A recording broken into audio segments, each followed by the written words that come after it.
What's up, guys? So today what we're going to be doing is I'm going to be showing you how I save myself hundreds of hours in 1 month by utilizing VAs. And not only just VAs, but utilizing them in a way to where they become your executive assistants and they're able to do everything that you do, all the administrative work for you. So one, so before we get into the exact tactical layout and like how we train these people and get all this kind of good stuff going, is one of the things I noticed is like as you grow a business, you think that, hey, as a business owner, I'm going to do less of the work and generate less of the revenue and have other people do all this for me, and I just gotta make sure it all works right. But what in reality what actually happens is once your business grows and you have 10, 15, 20 employees that are working for you, is you start to do all this administrative work. You have to respond to emails, you have to create these new projects, you have to support all your team. So you're becoming a support player for all of your team members to go and make you money. But being a support player is honestly pretty low income revenue, or income revenue is honestly pretty low revenue generating. It's a pretty low revenue generating activity. So what I did is I created a way that I was able to train these guys, hold them accountable, and basically lead them to a way that they can improve themselves and professionally and for for personal growth as well. So stay tuned.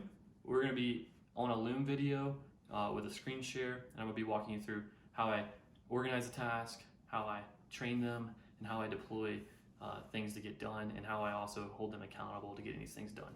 So see you in a few. All right, guys, what's up? So we're in a sauna here, and basically what we're going to be knocking out is exactly how we were able to do this within the sauna to save myself hundreds of hours per month, or hundreds. I mean, like around 100, 120 per month, which is pretty awesome. So the way we have it set up is I have this a sauna project that's called just Frosty To Do Pool, because that's the Frosty assets of their company, and just To Do Pool just sounded like it fit.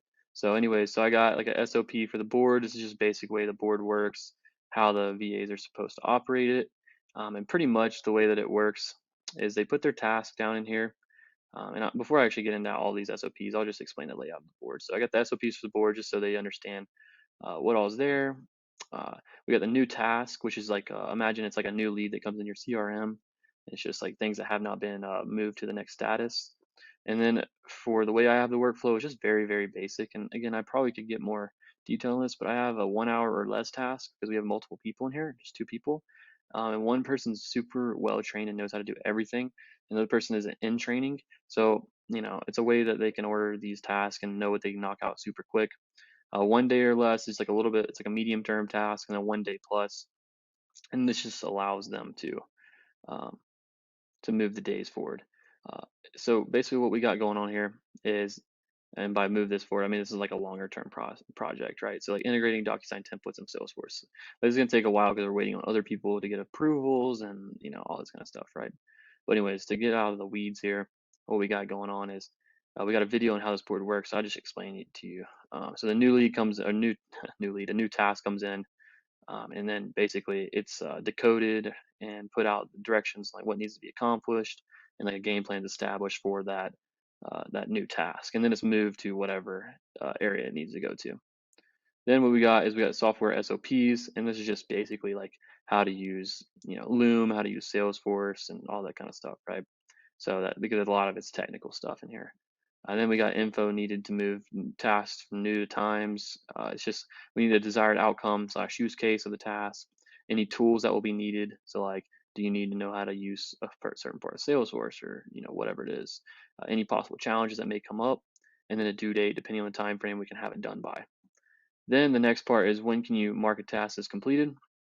And I believe that this was getting changed today, but basically it's been designed, it's been implemented, and it's been checked on or reviewed to make sure that it actually works and everyone understands how to use it. So by designed, implemented, and then either educate the team or review like some kind of survey or review the data that came from it, right? So that's what we need to do in order to mark it complete, which it has to be all the way through all those things.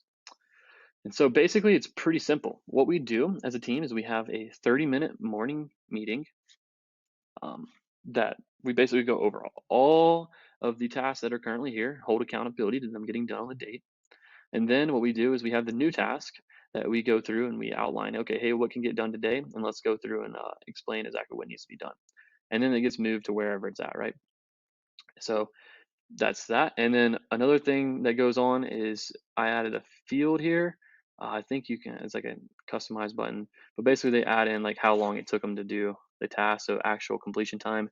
So it's in minutes. So if it took them an hour, they put 60, vice versa, whatever. And that's how that works right there. And then now what I can do is with all this information, when a task is completed and all this, you can actually go to the dashboard and you can see like what was been done. So we only started using that summary thing this week. So this is the first week, and you can see that 233 hours, actually maybe it was last week when we started using. So 233 hours of sub 1 hour task, 900 hours of these tasks and like, or minutes, and then 1100 minutes of this. So that's how many minutes we've saved in probably the last 2 weeks. So what, this is like 3 hours. This is what, like 12 hours. And this is about like 10 hours, or no. This is about like 20 hours something. So maybe it's a little longer. Maybe it's, yeah, it's probably about like 2 weeks, something like that. But anyways, and then I can see like how many tasks are completed. So the goal is this is completed in the last 4 weeks. This number is not tracked for the last 4 weeks. That's why it's off. But you can see 47 tasks, how long did it take them to do it?